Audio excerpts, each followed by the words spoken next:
Here we go. The last ghost is coming to visit Scrooge. Ghost number 3, which we already can guess, is going to be the ghost of Christmas future.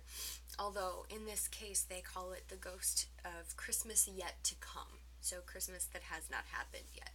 So, hands down, when this ghost shows up, Scrooge is more afraid than he has been of any of the other spirits, even the first one, because of its appearance.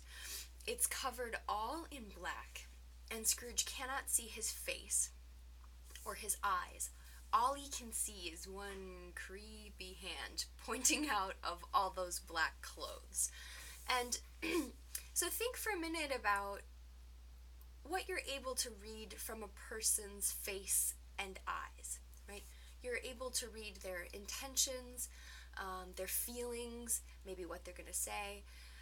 And since he can't see the face or eyes, he really has no idea what the spirit is going to communicate to him. So that makes it extra creepy, this fact that he's wearing all black and can't see his face. So the spirit takes him and shows him a man who is talking about someone who is dead. Okay, so there's a group of men who are talking about someone who has died. They're asking when he died, what was the matter with him, and where his money went. And the gentlemen who were talking were not very nice about what they had to say about the dead person. They said it was going to be a cheap, not expensive, little money funeral.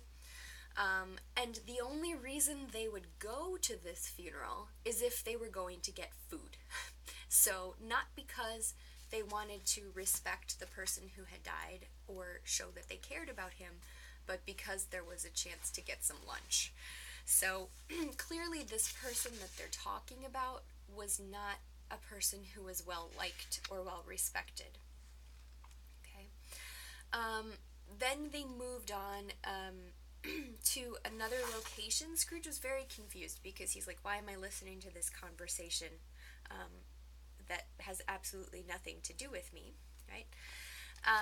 Then they went to another part of town, and this part of town was not a good part of town.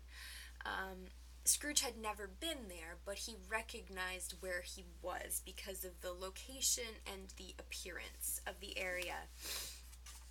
And basically there's like a kind of like a pawn shop, we would call it now, where you bring in items that belong to you and you get money in exchange.